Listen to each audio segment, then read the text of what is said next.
Hi, Sheila here.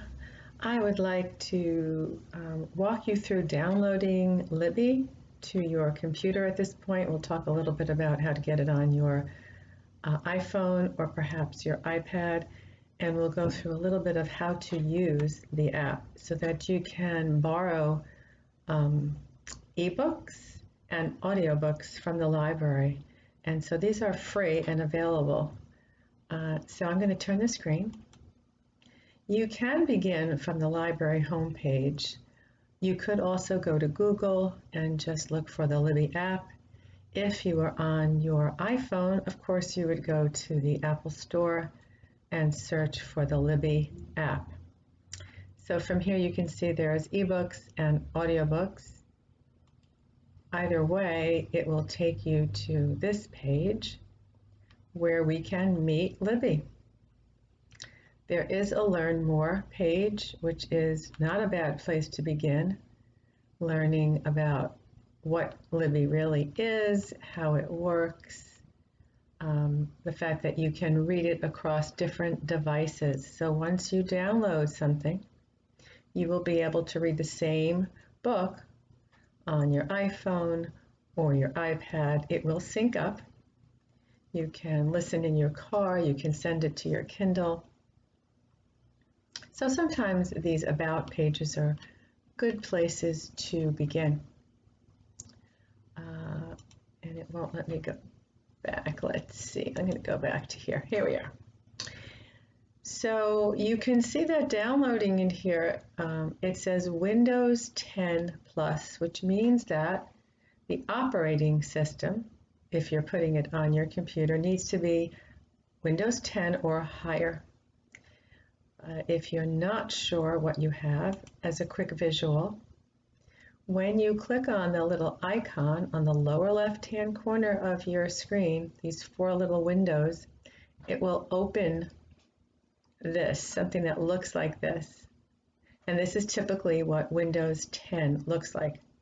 If this is not what you get, you might want to look further into the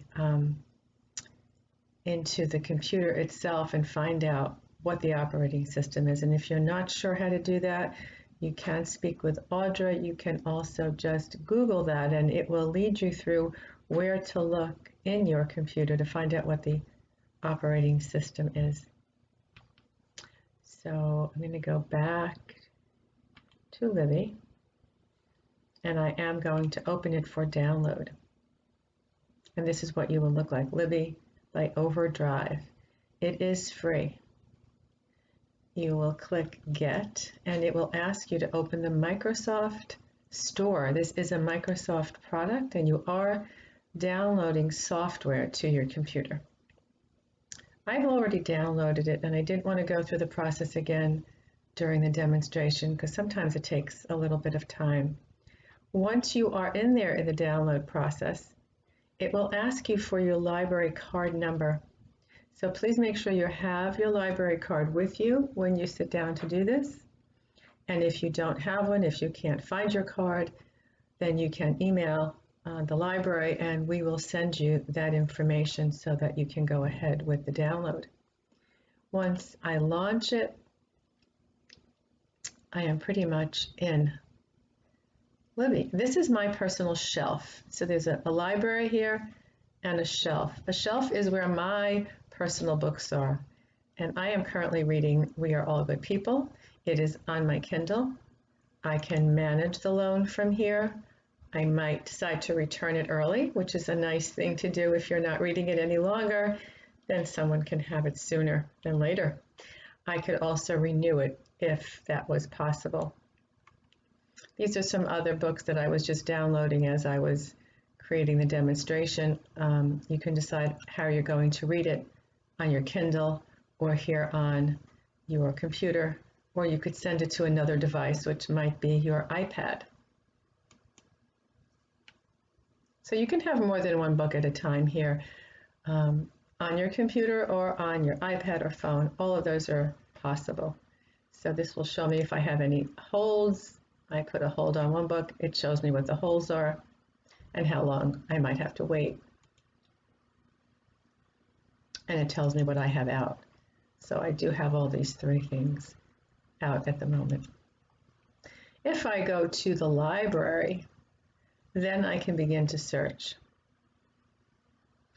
So I can search within the categories of new or popular or what's available. And as you might imagine, the same as in the physical library, what's new will probably be less available or maybe a longer wait.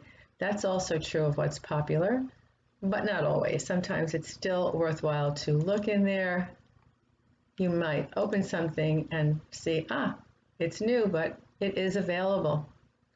And once it is available, you could read the sample. You could just go to borrow it. Page will look like this. There's my library card. I had changed it to my name. It does have some default when you initially set up your account. And then if you clicked borrow, it would begin to download it for you. And I'm just doing that because you can go back to your shelf from here. There we go. You can synchronize your shelf, which means you'll be synchronizing your books with all of your devices. You can release the holes that you had. And it'll ask you if you want to read the books with Libby on your computer or your Kindle. So it will look a little bit different if you're doing this on your iPhone, but basically these are just some of the options that you have available. Back to my shelf. This was the book we were looking at. There's always a search bar that we could use. So if I typed in the Dutch House, just to see, we do have it. We have it both as a book and an audiobook. You can play the sample. You can read the sample. And when we open it, we realize that there's 113 holes on each of the 2 copies available. So we have more than a 6-month wait over here. You still might decide to place the hold. And you can see that 226 people are waiting. Again, more than a 6-month wait. You might decide to just put your name on the list anyway. You also will find that you can read a summary of the book here without going out to Amazon or Goodreads. It's kind of convenient to be able to see that. And there will be some books in here that even though they're new, you might say, well, while these are all out, it's only a 2-week wait. That's kind of more reasonable, possibly. So I wouldn't give up on the fact that they're new and they're all going to be out. It's quite possible some will be available. And that's true about what's popular as well. You might find things in there that you can instantly download. I would say that what's available is your best shot at getting a book immediately if that's what your interest is.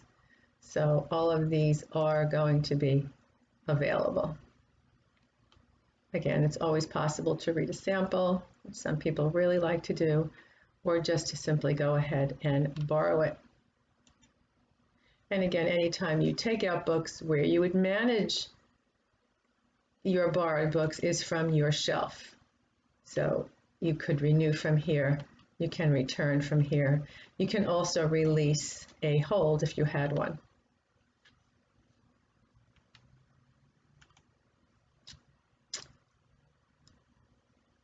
So as you can see, many pages to scroll through. And if it is in something that you prefer, then if you had the name of a book, you would just click on the little search glass to get the search box and put in any book that you were looking for in particular. These are some of the things that I had searched for. Probably spelled some of them wrong. I think you need to spell them 100% correct in order for it to do exactly what you needed it to do.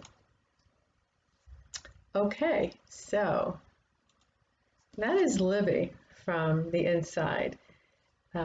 Again, the most important thing to remember is you need your library card to sign up. And the convenient thing about it is that it is across all devices at the same time. So if you decide to read on your phone, if you're out at a park and you get home and you want to pick up on your computer, it will be synced and you will be able to continue where you were. And it's also possible to have more than one book at a time on any of those devices. So I hope this is helpful. If you have any questions, you can reach out. I think what could be interesting is that we might wind up reading a few books that we wouldn't ordinarily because they're available. So that could be an interesting way to explore reading material. So I hope that was helpful once again, and mostly I hope that all of you and your loved ones are doing well.